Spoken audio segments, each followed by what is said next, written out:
Hello everyone, it's Rio CloudSync. Today we're going to be talking about Exchange Online migrations. First things first, let's talk about the Exchange Online Admin Center and how that's transitioning from legacy to the new experience.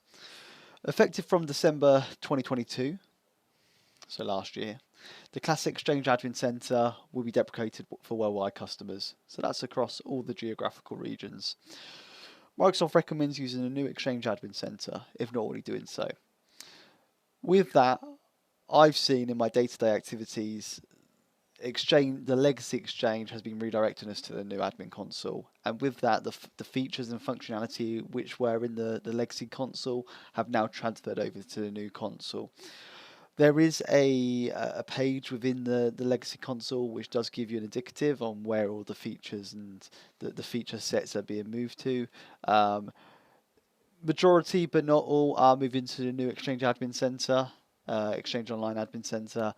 Some of them are moving into the other consoles, i.e. the security console, which is the Defender console, the compliance console, the likes of sensitivity labels, retention policies, etc. So just take that into account. Exchange migrations are simplistic in a way in which the configuration is documented in the Microsoft Docs. There's a list of migration options Microsoft provides natively to their partners and end customers. Okay, with that, I've broken this down by migration path from cutover to third party.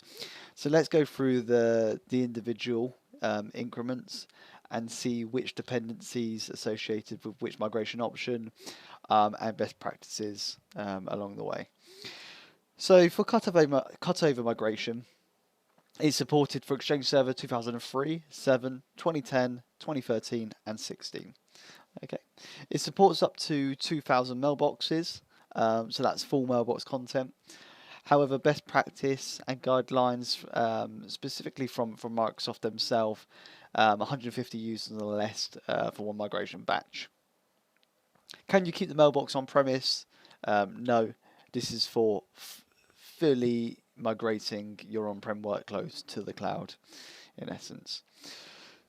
Stage migration. If you've got a indicative end goal to stage your migration, so a phased migration period of moving your mailboxes across from on-prem to cloud, then this may be the migration option to acquire and accommodate. Exchange 2003 as well as Exchange 2007 are supported, and this does require directory synchronization for this migration to work. With all migrations, they do require a migration endpoint, so just please do take that into consideration whenever adopting any of these migration options. You can keep the mailboxes on premise as well as the cloud because you do have that directory synchronization in place. One of the other migration options which does have a prerequisite of having directory synchronization in place with the likes of Azure AD Connect is hybrid. You can have a hybrid approach in which the management is both on-prem and cloud. The supported scenarios in terms of Exchange Server 2010, 2013 and 2016. And once again, this does require the use of Azure AD Connect, and you will have that management pane of both on-prem and cloud.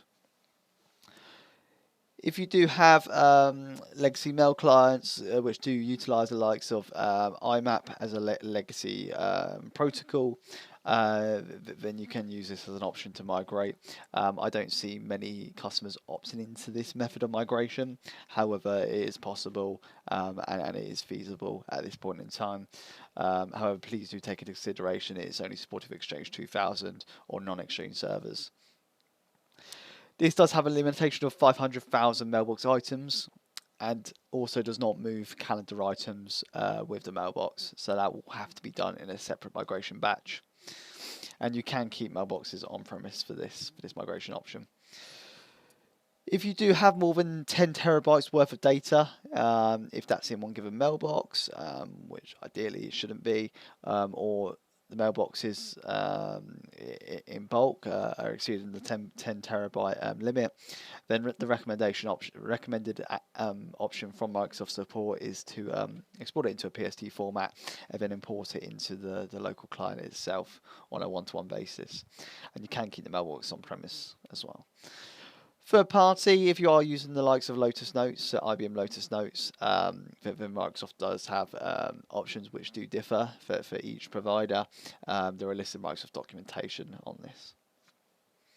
If you do navigate your way to aka.ms/move to 365, all these options are listed and further details are provided on all the different migration options available to you guys.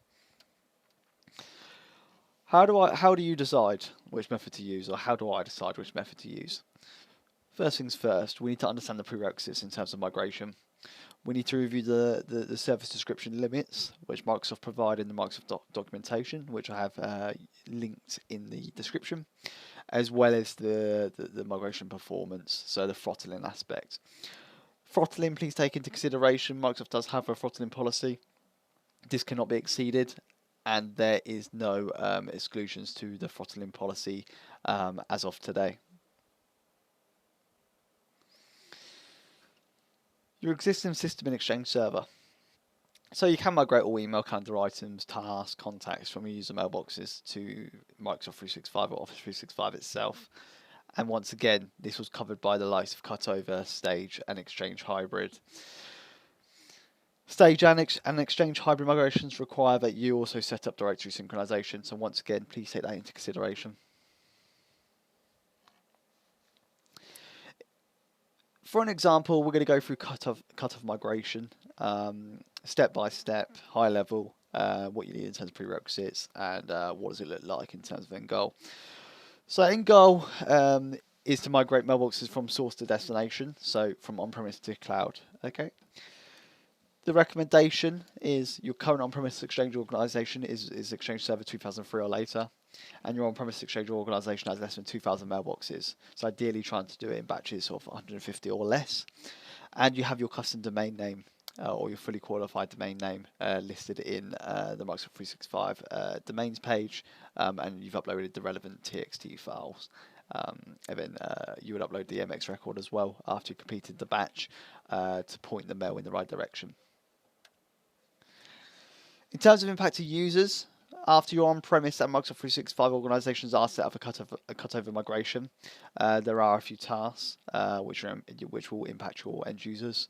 Okay, the admin or users may or may not have to configure desktops for the end users and the Outlook clients, so they may have to reconfigure the auto discover for the user profiles, or delete and recreate the user profiles.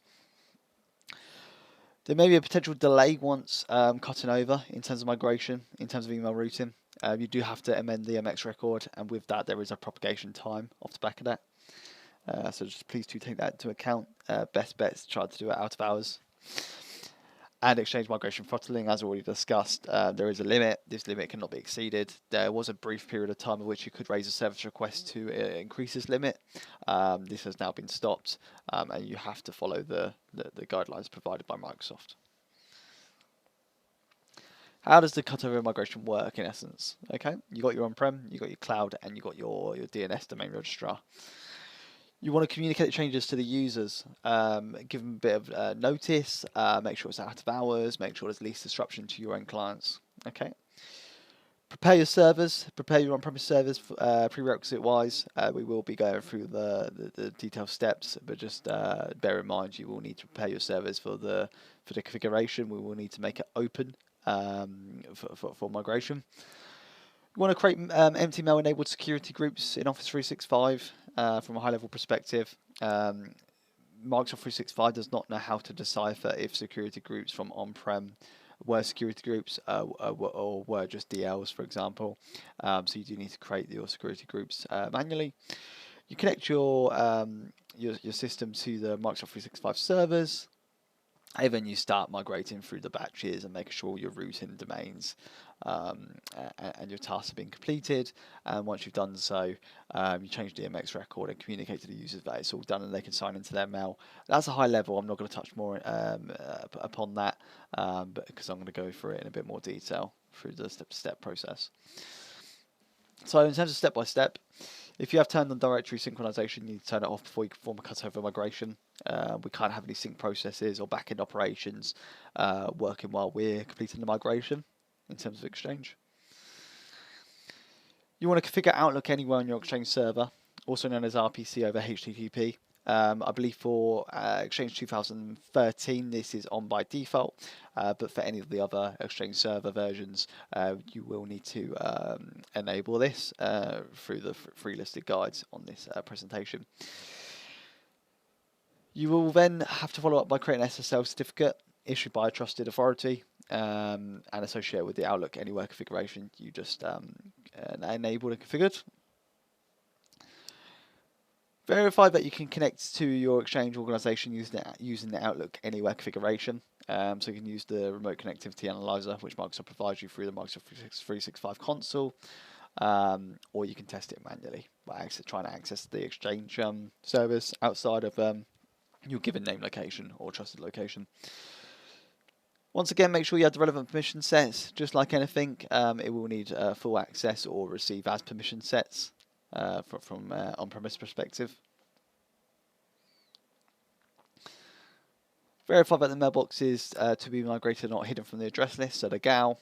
Okay, that's another one. And once again, create the security groups. Microsoft cannot decipher if they were or were not security groups previously. So it's always best practice just to create some security groups if you did have some already in existence. So once you've met all the prerequisites, you would access the Exchange Online admin console.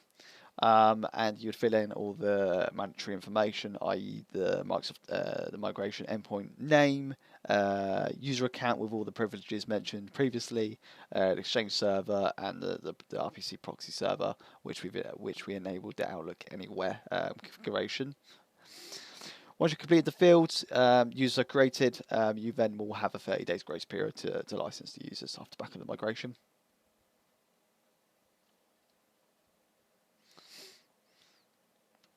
In terms of migration of public folders, off the back of migrating your Exchange mailboxes, there may be a use case scenario of migrating public folders. You can migrate public folders. This is done in a slightly different way and it's specific for the particular Exchange servers and public folders itself. Bear in mind, public folders will be deprecated at some point in the near future.